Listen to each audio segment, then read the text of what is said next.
Chapter चल रहा था छठा, फाइनेंशियल स्टेटमेंट, वित्तीय विवरण। और फाइनेंशियल स्टेटमेंट में अपने मुख्य रूप से दो स्टेटमेंट होते हैं, बैलेंस शीट और P&L स्टेटमेंट। तो बैलेंस शीट का मैंने आपको पूरा फॉर्मेट बता दिया था और उसके जो इलस्ट्रेशन क्वेश्चन है वो भी मैंने आपको बता दिए थे। अब इसका दूसरा स्टेटमेंट है प्रॉफिट एंड लॉस स्टेटमेंट। इसको अकाउंट वाला फॉर्मेट नहीं है, स्टेटमेंट वाला है, क्योंकि ये भी क्या है, कौन सा फॉर्मेट है, वर्टिकल फॉर्मेट है। जैसे हमने बैलेंस शीट बनाई थी कंपनी की, उसी प्रकार का है कि इसमें अब तक हम जो P&L अकाउंट जो बनाते आए थे उसमें अकाउंट वाला फॉर्म होता था, यानी कि हॉरिजॉन्टल, जिसमें एक साइड के अंदर डेबिट साइड की मदें होती थी और इस साइड में क्रेडिट साइड की मदें होती थी, यानी कि अकाउंट वाला जो प्रारूप है वो काम में लिया जाता था। लेकिन इसमें अकाउंट वाला जो फॉर्मेट है वो काम में नहीं लिया जा रहा है, बल्कि वर्टिकल फॉर्मेट काम में लिया जा रहा है, इसलिए हम इसको स्टेटमेंट भी बोलते हैं। तो statement of profit and loss या स्टेटमेंट ऑफ इनकम स्टेटमेंट भी हम बोल सकते हैं, ठीक है। तो ये जो इसका फॉर्मेट है, फॉर्मेट लगभग वैसा ही है जैसे हमने बैलेंस शीट का था। इसमें आपके पहले पर्टिकुलर्स आता है, उसके बाद में नोट नंबर, वही रेफरेंस नंबर इसमें डाला जाता है, और अमाउंट के लिए दो कॉलम, करंट ईयर का और प्रीवियस ईयर का अमाउंट। अब इसमें हम क्या दिखाते हैं, सबसे पहले इसमें हम इनकम दिखाते हैं। इनकम में क्या है, दो मदें हैं, रेवेन्यू फ्रॉम ऑपरेशन और अदर इनकम। तो सबसे पहले है आपके रेवेन्यू फ्रॉम ऑपरेशन, यानी कि व्यापार के संचालन से आय। मुख्य रूप से व्यापार का संचालन करने से जो इनकम प्राप्त होती है वो रेवेन्यू फ्रॉम ऑपरेशन में आती है। और इसके बाद में है अदर इनकम, यानी कि इनडायरेक्टली, अप्रत्यक्ष रूप में व्यापार के अलावा अन्य कार्यों से यदि कोई इनकम प्राप्त होती है वो अदर इनकम में आती है। तो रेवेन्यू फ्रॉम ऑपरेशन, व्यापार के संचालन से जो आय प्राप्त हो रही है, और अन्य स्रोतों से जो आय प्राप्त हो रही है, इनको दोनों का हम टोटल कर देंगे तो ये आ जाएगी आपके टोटल रेवेन्यू, यानी कि कुल आय। इस कुल आय में से ये कुछ एक्सपेंसेज है, ये एक्सपेंसेज है 7, ये 7 एक्सपेंडिचर होते हैं, इनको हम क्या करते हैं, लेस करते हैं। अब कौन कौन से एक्सपेंसेज होते हैं, कॉस्ट ऑफ मटेरियल कंज्यूम, तो यानी कि इसमें जो सामग्री हमने उत्पादन में या निर्माण में काम में ली है उसकी लागत कितनी आई वो। Purchase of stock in trade, व्यापार के लिए हमने जो माल खरीदा है वो। चेंजेज इन इन्वेंटरीज, स्टॉक में जो परिवर्तन हुआ है।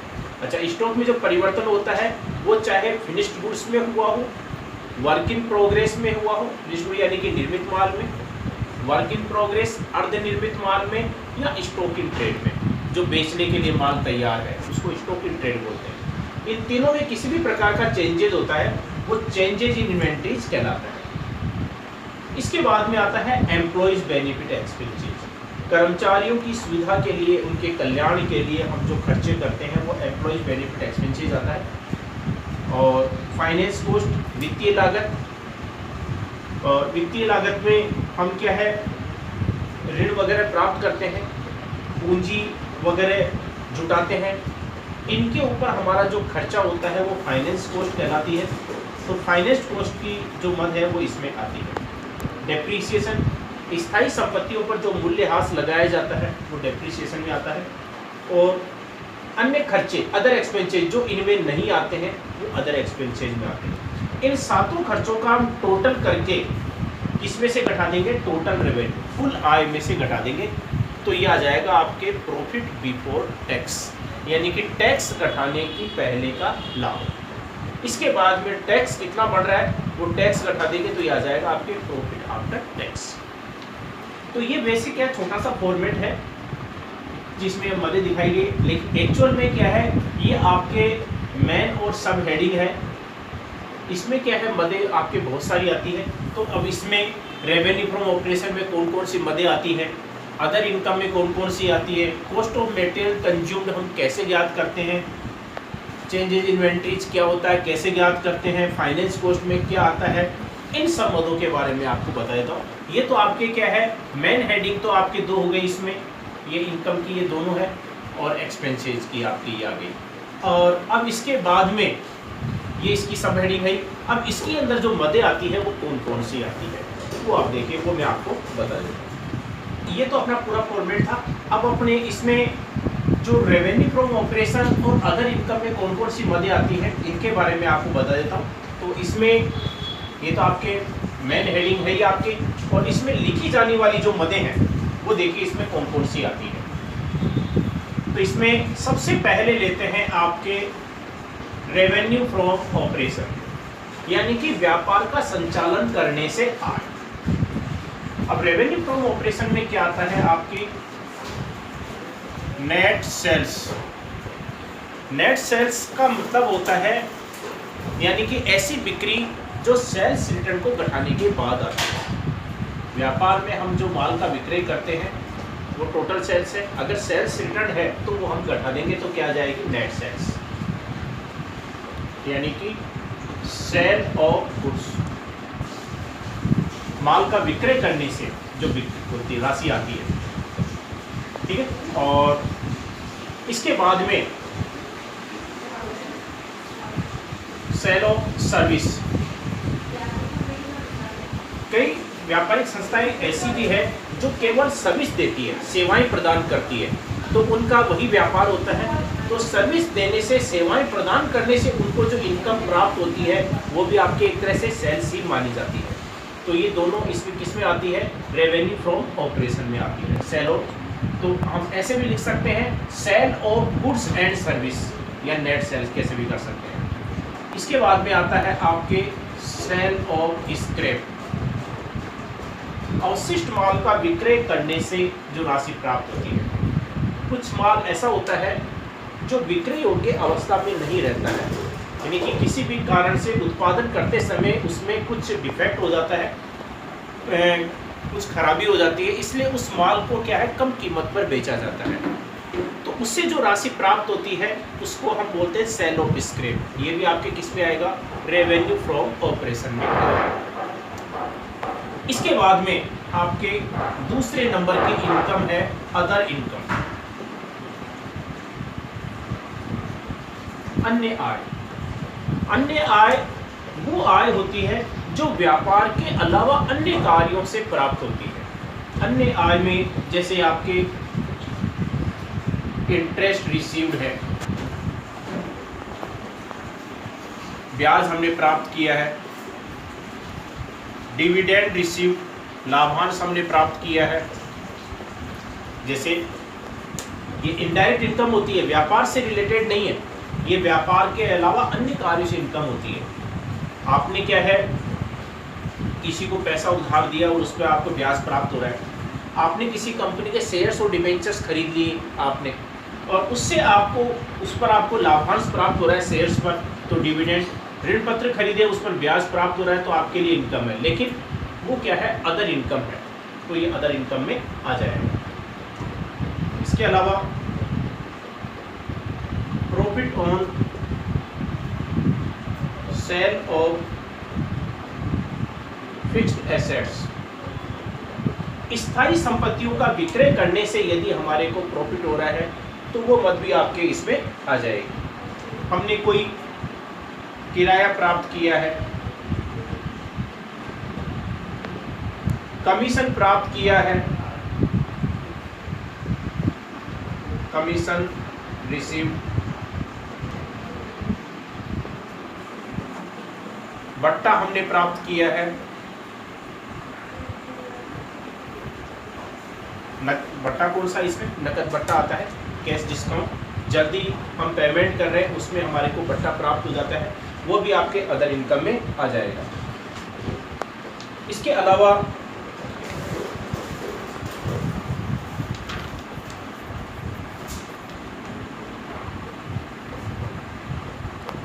तो देखो इसमें इनकम की अपनी दो मेन हेडिंग थी, रेवेन्यू फ्रॉम ऑपरेशन और अदर इनकम। तो रेवेन्यू फ्रॉम ऑपरेशन में तो क्या है माल और सेवाओं के विक्रय से जो राशि प्राप्त होती है, यानी कि नेट सेल्स के कई बार क्या है एक सेल्स ही आती है, सेल्स इसी में आती है, तो सेवाएं प्रदान करने से राशि प्राप्त होती है, या अवशिष्ट माल के विक्रय करने से जो राशि प्राप्त होती है वो सब किस में आती है रेवेन्यू फ्रॉम ऑपरेशन में आती है। इसके बाद में आती है आपके अदर इनकम, अन्य आय, जो व्यापार से प्राप्त नहीं होती है, बल्कि अन्य कार्यों से अप्रत्यक्ष रूप में प्राप्त होती है।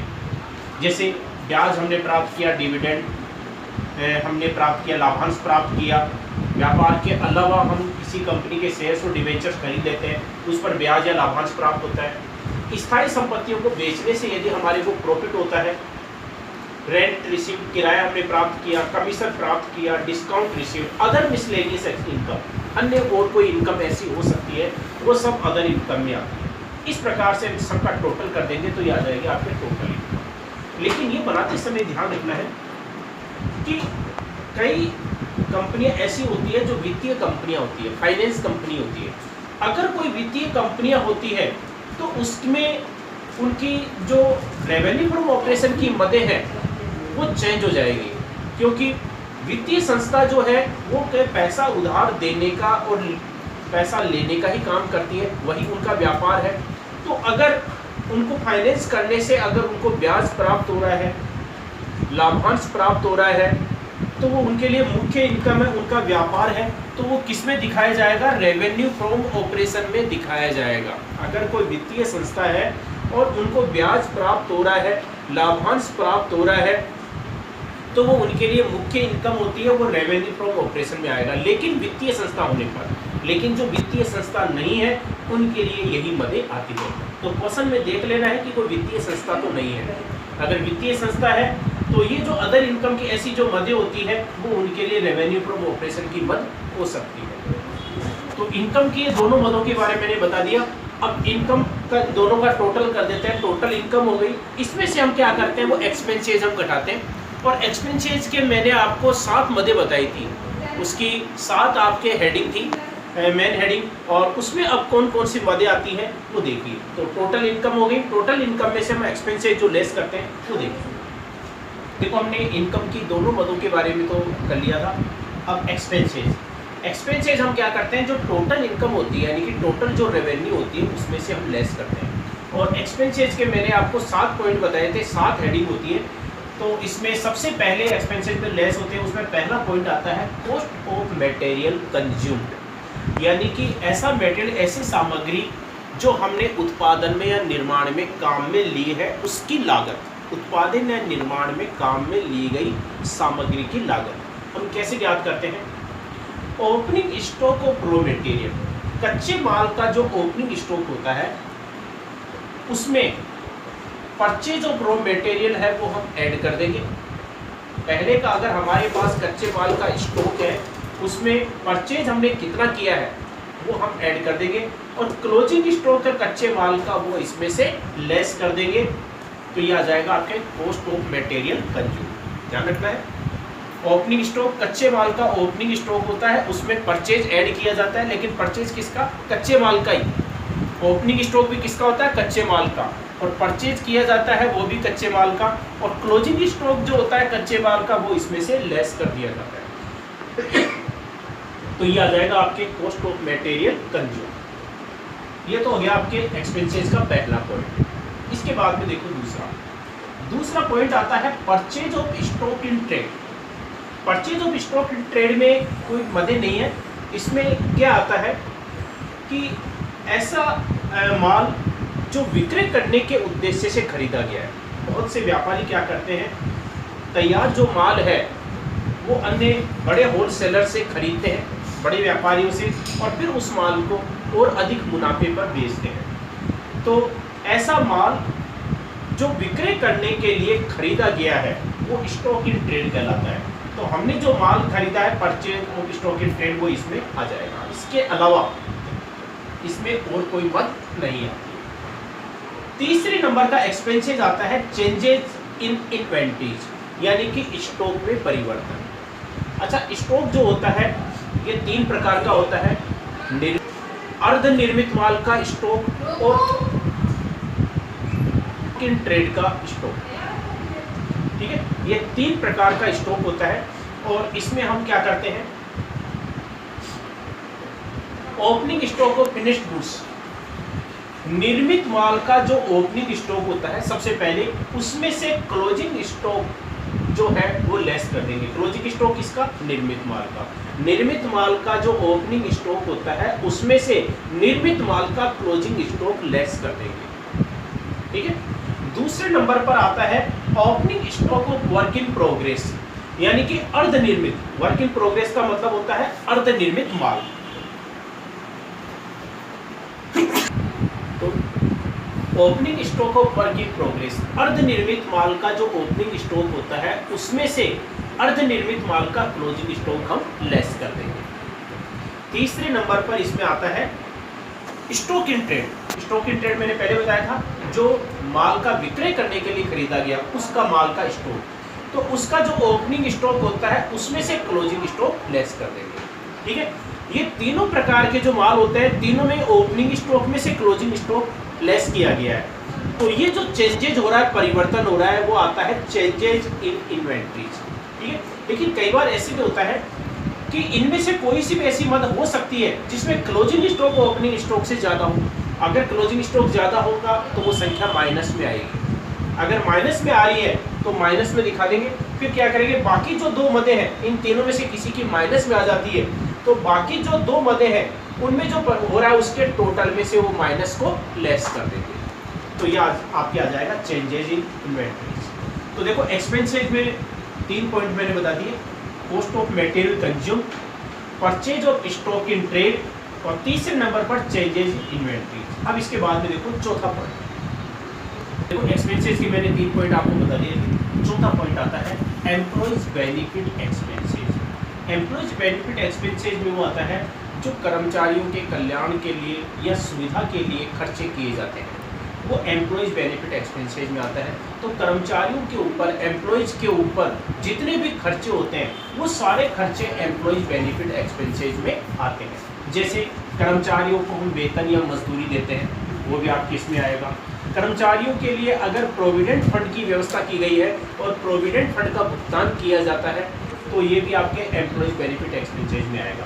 ग्रेच्युटी फंड, ग्रेच्युटी फंड यानी कि रिटायरमेंट के उपरांत उनको ग्रेच्युटी फंड का भुगतान किया जाता है, ये भी इसी में आता है। स्टाफ वेलफेयर एक्सपेंसेस, या कर्मचारियों के उनके स्टाफ के लिए, उनकी सुविधा के लिए और कोई खर्चे करते हैं, वो स्टाफ वेलफेयर एक्सपेंसेस के नाम से आता है। कर्मचारियों को अगर हम कैंटीन की सुविधा देते हैं, निःशुल्क उनको खाने की, नाश्ते की सुविधा देते हैं, उनके ऊपर खर्चा होता है, या उनको मेडिकल की सुविधा देते हैं, तो ऐसे जितने भी खर्चे होते हैं ये सब कर्मचारियों की सुविधा और कल्याण के ऊपर किए जाते हैं। तो कर्मचारियों की सुविधा, कल्याण या उनके वेतन पर होने वाले ये समस्त खर्चे एम्प्लॉइज बेनिफिट एक्सपेंसेस में आते हैं। तो ये मदें हैं वो इसमें आती है। ये तो हो गया चौथा पॉइंट। इसके बाद में आता है आपके पांचवा पॉइंट। पांचवा पॉइंट आता है फाइनेंस कॉस्ट, वित्तीय लागत।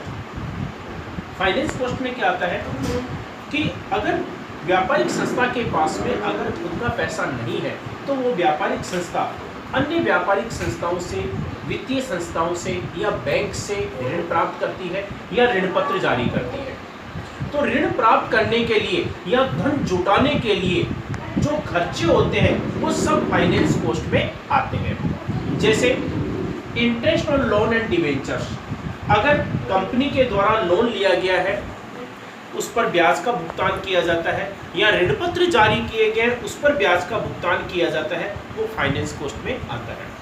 इंटरेस्ट ऑन बैंक ओवरड्राफ्ट, यदि बैंक ओवरड्राफ्ट किया गया है और उस पर ब्याज का भुगतान किया जाता है तो वो भी फाइनेंस कॉस्ट में आता है।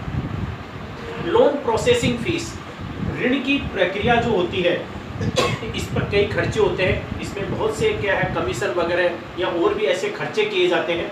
तो ऐसी लोन की प्रक्रिया पर अगर कोई खर्चा होता है वो सब फाइनेंस कॉस्ट में आता है। गारंटी चार्जेज, गारंटी के ऊपर होने वाला खर्चा है वो भी इसी में आता है। Loss on issue of debentures, ऋण पत्रों के निर्गमन पर लॉस होता है वो भी आपके इसमें आता है। निर्गमन पर जैसे बट्टा वगैरह दिया जाता है, डिस्काउंट होता है तो वो लॉस होता है, वो इसमें आता है। या शोधन पर, ऋण पत्रों के शोधन पर प्रीमियम का भुगतान किया जाता है। ये सारे जो एक्सपेंसेस है वो आते हैं आपके फाइनेंस कॉस्ट।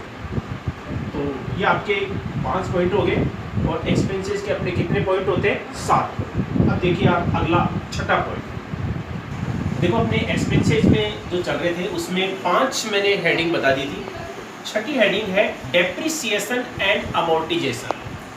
डेप्रिसिएशन का मतलब आप जानते हो मूल्यह्रास। स्थायी संपत्तियों के मूल्य में जो कमी हो जाती है उसे हम डेप्रिसिएशन कहते हैं।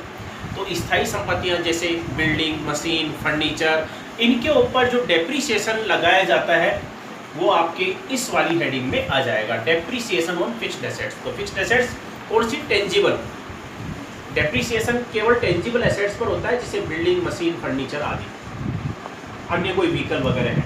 और रिटर्न ऑफ इंटेंजिबल एसेट्स, अमूर्त संपत्तियों को हम अपलिखित करते हैं। अमूर्त संपत्तियां कौन सी? जैसे गुडविल, पेटेंट, ट्रेडमार्क, कॉपीराइट। यदि उनका मूल्य समाप्त हो गया है तो उनको हमारे को समाप्त करना पड़ता है, पुस्तकों से उनका मूल्य कम करना पड़ता है या समाप्त करना पड़ता है, उसको हम बोलते हैं रिटर्न ऑफ। तो उनका मूल्य कम हो गया है अमूर्त संपत्तियों का, तो इसको हम बोलते हैं अमोर्टाइजेशन। तो स्थायी संपत्तियां चाहे आपके टेंजिबल हो या इंटेंजिबल, मूल्य जो कम हो जाता है वो इस वाली हेडिंग में आता है, डेप्रिसिएशन एंड अमोर्टाइजेशन। इसके बाद में है 7वीं हेडिंग अदर एक्सपेंसेस। अन्य खर्चे जो इनमें नहीं दिखाए गए वो बाकी सारे खर्चे इसमें आ जाएंगे, जैसे ऑफिस एंड एडमिनिस्ट्रेटिव एक्सपेंसेस, कार्यालय या प्रशासनिक व्यय जो होते हैं वो इसमें आ जाएंगे। बैंक से संबंधित जितने भी हमारे एक्सपेंसेस होते हैं, बैंक चार्जेज, वो सब इसमें आ जाएंगे। रेंट, रेट्स एंड टैक्सेज, ये आपके इसमें आ जाएगा। इंश्योरेंस एक्सपेंसेज, बीमा व्यय, इंश्योरेंस का अगर हमारा कोई खर्चा होता है वो भी आपके आ जाएगा। इंश्योरेंस प्रीमियम वगैरह चुकाते हैं वो इसमें आता है। Loss on sale of fixed assets, स्थायी संपत्तियों को बेचने से यदि लॉस होता है वो भी इसमें आ जाएगा। Freight and carries, repairs, telephone expenses, ऐसे और भी कई ऐसे खर्चे हो सकते हैं जो व्यापार के संचालन पर होते हैं। तो व्यापार के संचालन पर और जितने भी खर्चे हैं वो सब खर्चे जो हम इन 6 हेडिंग में नहीं दिखा सके वो सब इसमें अदर एक्सपेंसेज में आ जाएगा। इस प्रकार से आपके एक्सपेंसेज के ये 7 हेडिंग हो गई। इन 7 एक्सपेंसेज को हम टोटल करके आपके जो टोटल रेवेन्यू थी यानी कि टोटल इनकम थी उसमें से हम लेस कर देंगे। उसमें से लेस करने के बाद में आपके आ जाएगी रेवेन्यू बिफोर या रेवेन्यू या इनकम बिफोर टैक्स, यानी कि कर घटाने से पहले का कुल लाभ, या प्रॉफिट बिफोर टैक्स ऐसे भी बोल सकते हैं, या रेवेन्यू बिफोर टैक्स भी बोल सकते हैं। उसमें से हम टैक्स को घटा देंगे तो ये आ जाएगा आपके प्रॉफिट आफ्टर टैक्स या रेवेन्यू आफ्टर टैक्स। तो ये बन गया आपके P&L स्टेटमेंट, जिसमें मैंने आपको क्या है सभी आपके जो मेन हेडिंग है, सब हेडिंग है, या इसमें दिखाई जाने वाली जो मदें हैं उनके बारे में मैंने आपको बता दिया है। तो P&L स्टेटमेंट का इसका जो फॉर्मेट है वो आपको याद करना पड़ेगा, क्योंकि इसके बगैर आप इसके क्वेश्चन है वो नहीं कर सकते। जैसे हमने बैलेंस शीट का फॉर्मेट याद किया था, वैसे इसका भी फॉर्मेट आपको याद करना पड़ेगा कि इसमें कौन कौन सी मदें आती है। इनको आप याद कर लेते हो तो इसके जो भी हम इलस्ट्रेशन या क्वेश्चन करेंगे हम वो आसानी से सोल्व कर सकते हैं कि मेन हेडिंग कौन सी है और उसके अंदर मदें कौन कौन सी आती है, वो आपको याद करना है।